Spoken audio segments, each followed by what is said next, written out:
Hello बच्चों, आज की क्लास में हम स्टार्ट करने वाले हैं 11th क्लास के अकाउंट्स का फर्स्ट चैप्टर जिसका नाम है इंट्रोडक्शन टू अकाउंटिंग।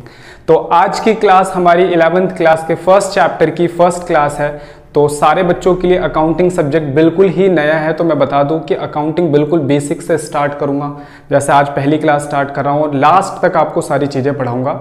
ठीक है, तो स्टार्ट करते हैं हम। सबसे पहले देखो, अकाउंट्स की अगर हम बात करें तो ये हमारे बिजनेस की लैंग्वेज भी है, क्योंकि आज स्मॉल से स्मॉल बिजनेस भी है वो क्या करता है, अपने प्रॉपर अकाउंट मेंटेन करता है और सारी चीज़ों को बिल्कुल रिकॉर्ड करके रखता है। उससे क्या होता है, उसे डिसीजंस वगैरह लेने में काफ़ी आसानी होती है, उसको अपना प्रॉफिट वगैरह सारी चीज़ें अच्छी तरीके से पता चल पाती है। तो ये सारी बातें हम आगे पढ़ने वाले हैं। तो फिलहाल अभी हम स्टार्ट करने वाले हैं what is the meaning of accounting या डेफिनेशन ऑफ अकाउंटिंग।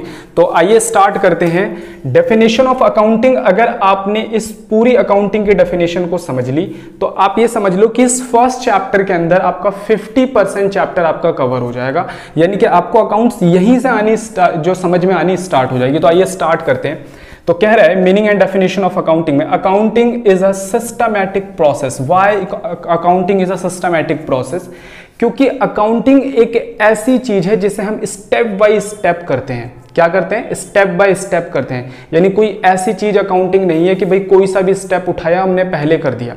तो ये अकाउंटिंग क्या है? एक सिस्टमैटिक प्रोसेस है। सिस्टमैटिक प्रोसेस क्यों? क्योंकि इसे स्टेप बाय स्टेप किया जाता है।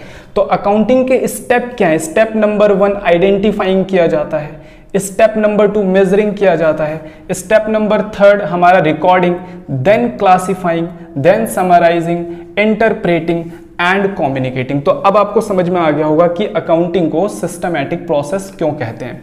सबसे पहले हम आते हैं आइडेंटिफाइंग पे। आइडेंटिफाइंग का मतलब होता है पहचान करना। देखो, हमारे बिजनेस के अंदर बहुत सारे इवेंट्स होते हैं, लेकिन उन इवेंट्स के अंदर से हम जब अकाउंटिंग करते हैं तो जो हमारा अकाउंटेंट होता है वो उन इवेंट्स को निकालता है जिसका रिलेशन मनी या मनी वर्थ से होता है, यानी कि जिस चीज को हम पैसों के अंदर नाप सकते हैं और उनको हम रिकॉर्ड करते हैं on the basis of evidence, bill के बेसिस पे या फिर वाउचर के बेसिस पे। जैसे मान के चलो हमारे बिजनेस के अंदर सेल हुआ 50,000 रुपए का, तो ये मनी एंड मनी वर्थ में, तो ये आइडेंटिफाई हुआ कि ये पैसों में है, तो इसको रिकॉर्ड करो। हमारे बिजनेस के अंदर परचेज हुआ, हमने रॉ मटेरियल परचेज करा, इसको रिकॉर्ड करो। हमने सैलरी पे करी, इसको रिकॉर्ड करो। हमने वेजेस पे करा, इसको रिकॉर्ड करो। लेकिन आज हमारा मैनेजर बिजनेस के अंदर अब्सेंट है, क्या इसका रिलेशन डायरेक्ट मनी वर्थ से है? नहीं, इसका रिलेशन डायरेक्ट मनी वर्थ से नहीं है, तो इसको रिकॉर्ड हमें नहीं करना। तो आइडेंटिफाइंग के अंदर हमारा अकाउंटेंट सबसे पहले ये देखता है कि कौन सी ट्रांजेक्शन मनी से रिलेटेड है और कौन सी नहीं है। सेकंड नंबर पे हमारा अकाउंटेंट काम करता है मेजरिंग का। मेजरिंग का मतलब क्या होता है? देखो, बिजनेस के अंदर जो भी ट्रांजैक्शन होती है तो ट्रांजैक्शन के साथ साथ हम उसका अमाउंट भी रिकॉर्ड करते हैं on the basis of evidence. याद रखना। तो जैसे मान के चलो सेल करा, तो भाई कितने का सेल करा? 10,000 का, रिकॉर्ड करो, अमाउंट भी रिकॉर्ड होगा। सैलरी पे करी, कितनी पे करी? भाई 50,000 रुपए की पे करी, इसको भी रिकॉर्ड करो। वेजेस पे करी कितना? 20,000 रुपए का, ये भी लिखो। हमने इलेक्ट्रिसिटी बिल पे करा कितना? 9,000 रुपए का, ये भी रिकॉर्ड करो। यानी सारी चीजें इन रुपीज रिकॉर्ड की जाती है अकाउंट्स के अंदर। तो मेजरिंग का मतलब आपको पता चल गया। सबसे फर्स्ट आइडेंटिफाइंग करना, ढूंढना कि कौन सी ट्रांजैक्शन मनी में है, मनी में नहीं है, मेजर करना मनी के अंदर, देन उसको बिजनेस के अंदर रिकॉर्ड कर लेना। अब मैं आपको बताऊंगा अभी रिकॉर्डिंग का क्या तरीका होता है। जर्नल में सबसे पहले हम रिकॉर्ड करते हैं, ठीक है, तो उसको बिजनेस में अकाउंटेंट क्या कर लेता है? रिकॉर्ड कर लेता है। देन उसको क्लासिफाई किया जाता है। क्लासिफाइंग का मतलब हम बोल सकते हैं कि ग्रुपिंग करना। क्या मतलब होता है? ग्रुपिंग करना। एक बिजनेस के अंदर बच्चों बहुत सारी ट्रांजैक्शन होती है दिन भर के अंदर। कई बार सेल हो सकती है, कई बार परचेज हो सकती है, कई बार सैलरी पे किया जा सकता है, वेजेस पे किया जा सकता है, बहुत सारे खर्चे एक्सपेंसेस किए जा सकते हैं। तो इस क्लासिफाइंग के अंदर क्या होता है कि हम सेल वाली सारी ट्रांजैक्शन अलग निकाल लेते हैं, परचेज वाली सारी ट्रांजैक्शन अलग निकाल लेते हैं, सैलरी वाली सारी ट्रांजैक्शन अलग निकाल लेते हैं। तो इसमें क्या होगा कि हम सारी ट्रांजैक्शन, बहुत सारी ट्रांजैक्शन में से उसे क्लासिफाई कर देंगे। अब क्लासिफाई करने का क्या तरीका होता है, इसके ऊपर भी हम पूरा चैप्टर पढ़ेंगे, लेजर। ठीक है, अगले नंबर पे हमारा समराइजिंग। समराइजिंग का मतलब क्या होता है बच्चों कि जितनी भी अकाउंट्स बनाई जाती है तो अकाउंट्स के अंदर लॉट ऑफ ट्रांजेक्शन्स होते हैं, बहुत सारे अकाउंट, सेल अकाउंट बन गया, परचेज अकाउंट बन गया, वेजेस अकाउंट बन गया, सैलरी अकाउंट बन गया, इलेक्ट्रिसिटी बिल अकाउंट बन गया। तो हम क्या करते हैं, उन सारे अकाउंट को समराइज करके एक छोटी सी रिपोर्ट तैयार करते हैं अकाउंट के अंदर। क्योंकि अब आप ऐसे अंदाजा लगा सकते हो कि भाई हमारे बिजनेस का ओनर आया, जैसे एग्जांपल के तौर पे भाई मुकेश अंबानी आए अपने बिजनेस के अंदर और पूछा कि एक बात बताओ हमने कितनी सेल करी। तो अकाउंटेंट क्या करेगा, सेल अकाउंट निकालेगा और बोलेगा सर देखो हमने 1 तारीख को इतनी सेल करी, 2 को इतनी सेल करी, 3 को इतनी सेल करी। नहीं, उसको इतना है, उसके पास टाइम नहीं है, वो बोलेगा डायरेक्ट बता यार कितना सेल। तो वो क्या करेगा, सीधा सेल का जो टोटल बैलेंस होगा, जो समराइज्ड बैलेंस होगा, वो बता देगा कि सर हमने इतने रुपए का सेल करा। ठीक है, तो अब आपको पता चल गया होगा बहुत सारी ट्रांजैक्शंस के बैलेंस को लेकर एक रिपोर्ट तैयार करना समराइजिंग कहलाता है। अगले नंबर पे इंटरप्रेटिंग करना। इंटरप्रेटिंग जनरली हम बोल सकते हैं कंपेयर करना। क्या मतलब होता है इसका, कंपेयर करना। देखो बिजनेस में अकाउंट पिछले साल भी बनाया, इस साल भी बनाया, अगले साल भी बनाते हैं। तो हम क्या करते हैं, जब भी हम प्रॉफिट कमाते हैं तो उसको हम कंपेयर करते हैं पिछले साल से। हमने सैलरी भरी तो सैलरी हमने पिछले साल कम भरी थी, इस साल ज्यादा भरी है। हमारे खर्चे पिछले साल के मुकाबले इस साल ज्यादा हो गए, तो हम कंपेयर भी करते हैं अकाउंट के अंदर। एंड लास्ट इंपॉर्टेंट काम क्या होता है अकाउंटिंग का, कम्युनिकेटिंग। कम्युनिकेटिंग का मतलब होता है इंफॉर्मेशन प्रोवाइड करना। कम्युनिकेटिंग का मतलब इंफॉर्मेशन प्रोवाइड करना।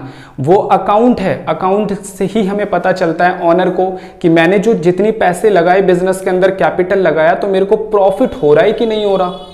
ठीक है ना, एक जो एम्प्लॉय हमारे बिजनेस के अंदर काम करता है उसको कैसे पता चलेगा कि मुझे इस साल बोनस मिलेगा कि नहीं मिलेगा, प्रॉफिट को देखकर पता चलेगा। जो हमारी गवर्नमेंट होती है, गवर्नमेंट अथॉरिटीज होती है, वो क्या लेती है बिजनेस से, टैक्स लेती है। तो वो टैक्स लेने के लिए किस चीज का इस्तेमाल करती है, बिजनेस के अकाउंट्स का इस्तेमाल करती है। तो याद रखना, अकाउंट्स कम्युनिकेट भी करता है, यानी अपने बारे में बताता है कि मेरे को कितना प्रॉफिट हुआ, कितना खर्चा। ठीक है, किसको, फाइनेंशियल इंफॉर्मेशन को, किसको, टू यूजर्स। तो यूजर्स बहुत सारे होते हैं, एम्प्लॉय भी यूजर्स होते हैं अकाउंट के, गवर्नमेंट भी जो यूजर्स होती है, और बहुत सारे यूजर्स होते हैं। तो इसके ऊपर भी हम पढ़ेंगे। ठीक है, तो ये डेफिनेशन आएगी तो आप इसे पैराग्राफ में ऐसा करके लिखोगे, ऐसे पॉइंट में नहीं लिखोगे। तो क्या डेफिनेशन बनी, accounting is a systematic process, जो स्टेप बाय स्टेप किया जाता है। किस चीज का, आइडेंटिफाई करना, मेजर करना, रिकॉर्डिंग करना, क्लासिफाई करना, समराइजिंग करना, इंटरप्रेटिंग करना एंड कम्युनिकेटिंग करना। किसका, फाइनेंशियल ट्रांजैक्शन का, जो पैसों से जुड़े हुए, किसको, टू दी यूजर्स को। तो ये डेफिनेशन आप लिख कर आओगे।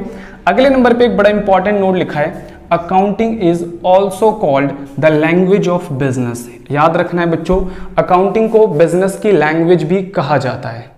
आई होप सारे बच्चों को मीनिंग या डेफिनेशन अच्छी तरीके से अकाउंटिंग की समझ में आ गई। अब हम स्टार्ट करने वाले हैं इसके एट्रीब्यूट्स या फिर फीचर्स।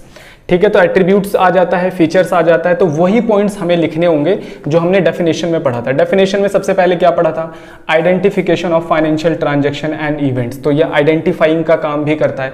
इसके अंदर हम एक्सप्लेनेशन में लिख सकते हैं, in accounts we record only economic activities. ये वर्ड याद रखना है कि अकाउंट्स में सिर्फ इकोनॉमिक एक्टिविटी को आइडेंटिफाई किया जाता है, like purchase of raw material, sale of goods. ठीक है ना, एक्सपेंसेस, जो खर्चे हमने करे, सैलरी पे करा, वेजेस पे करा, वाटर बिल, इलेक्ट्रिसिटी बिल, तो ये सारा क्या है, खर्चा है। तो ये मनी एंड मनी वर्थ में आइडेंटिफाई किया जाता है।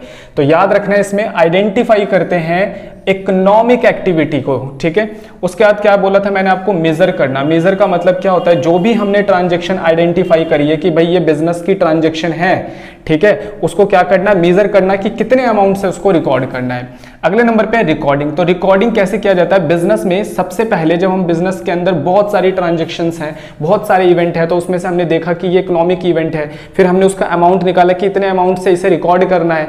ठीक है, तो जब हम रिकॉर्डिंग करते हैं तो सबसे पहले बिजनेस के अंदर जो हम रिकॉर्ड करते हैं वो हम किससे करते हैं, बाय दी जर्नल। याद रखना है सारे बच्चों को, सबसे पहले ट्रांजैक्शंस को जर्नल की फॉर्म में रिकॉर्ड किया जाता है। अब ये जर्नल क्या है हम आगे सीखेंगे, इसके ऊपर पूरा चैप्टर भी है। उसके बाद हम क्या करते थे, क्लासिफाई, यानी बहुत सारी ट्रांजैक्शन होती थी तो उसका हम ग्रुपिंग कर देते थे। सेम नेचर के जो ट्रांजैक्शन होती थी, सेम जगह पर उसकी ग्रुपिंग होती थी। सेल वाली अलग लिख दो, परचेज वाली अलग लिख दो, एक्सपेंसेस वाली अलग लिख दो। ठीक है ना, तो ग्रुपिंग के अंदर हमने क्या याद रखना है, क्लासिफाइंग का मेन मतलब क्या है, it is the process of grouping. एक नंबर का क्वेश्चन भी आ जाता है, what is classifying in account, तो हम क्या लिखेंगे, प्रोसेस ऑफ ग्रुपिंग। ये क्या होता है, प्रोसेस ऑफ ग्रुपिंग होता है। और कैसे किया जाता है grouping, by the ledger accounts. ठीक है, तो ये बात याद रखनी है। अगले नंबर पे हमारा समराइज करना। समराइजिंग के अंदर क्या क्या बातें हम याद रखेंगे, आपको मैंने बताया था कि अकाउंट्स, लेजर अकाउंट्स बहुत सारे बन जाते हैं, तो उसको हम क्या करते हैं, उनके बैलेंस लेकर उनको समराइज कर देते हैं। जैसे बिजनेस का ऑनर आ गया तो सीधा पूछ रहा है कि भाई मेरे को सेल बताओ, तो अब हम गिनते नहीं रहेंगे इतनी तारीख को इतनी सेल, इतनी तारीख को इतनी, हम सीधा नेट सेल का बैलेंस बताएंगे। ठीक है, खर्चा पूछा गया, नेट खर्चे का बैलेंस बता देंगे। तो उसे हम क्या करते हैं, बहुत सारी ट्रांजेक्शन को हम समराइज करके छोटा कर देते हैं। बिल्कुल उसी तरीके से बहुत बड़ा चैप्टर होता है, उसकी हम एक समरी बना देते हैं छोटी सी।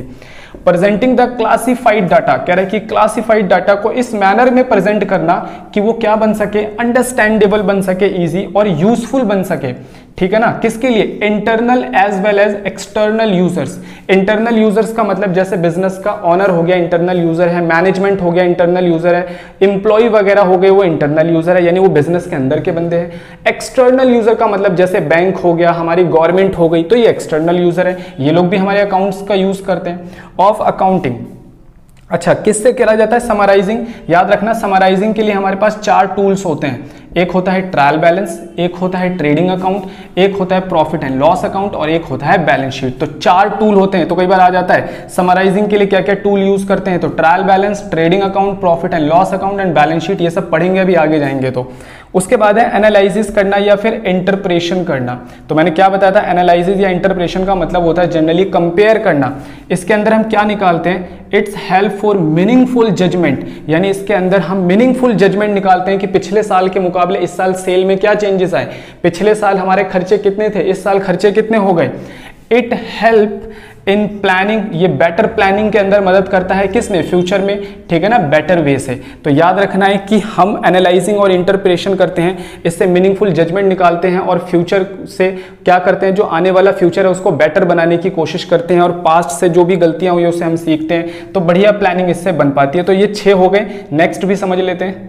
एग्जाम्पल के तौर पर हम अगर बात करें तो जो हमारे बिजनेस का ऑनर है वो लोन लेने के लिए गया बैंक के अंदर। तो बैंक जब भी लोन प्रोवाइड करता है तो वो चेक करता है कि बुक्स ऑफ अकाउंट के अंदर ये बंदा हमारे पैसे वापस भी कर पाएगा कि नहीं कर पाएगा। तो ये कैसे पता चलेगा कि उसकी फाइनेंशियल स्ट्रेंथ क्या है, वो फ्यूचर में हमारा लोन पे कर पाएगा कि नहीं कर पाएगा। तो ये कैसे पता चलेगा कि भाई बुक्स ऑफ अकाउंट चेक किया जाएगा, पिछले कुछ सालों की परफॉर्मेंस चेक की जाएगी कि भाई बुक्स ऑफ अकाउंट में कितना प्रॉफिट इसको हो रहा है। ठीक है, तो उन प्रॉफिट की बेसिस पे ये पता बैंक डिसीजन ले पाती है कि हमें किस बंदे को कितना लोन देना है या फिर नहीं देना। तो याद रखना है कि अकाउंट्स ही कम्युनिकेट करने का काम करता है। अकाउंट्स बैंक को बताता है कि किसी पर्सन को लोन दो या मत दो। अकाउंट गवर्नमेंट को बताता है कि किस पर्सन से हमें कितना टैक्स चार्ज करना है। अकाउंट हमारे एम्प्लॉय को बताता है कि कब ऑनर के ऊपर या मैनेजमेंट के ऊपर प्रेशर डालना है कि भाई हमारी सैलरी बढ़ा दो, हमारी वेजेस बढ़ा दो या हमें बोनस दो। तो अब आपको समझ में आ गया होगा कि कम्युनिकेटिंग का मतलब क्या है।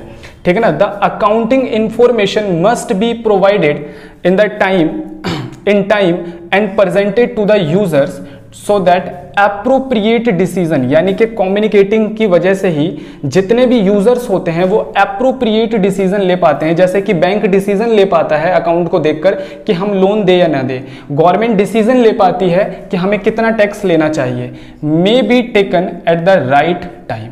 तो आपको कम्युनिकेटिंग का मतलब भी समझ में आ गया होगा।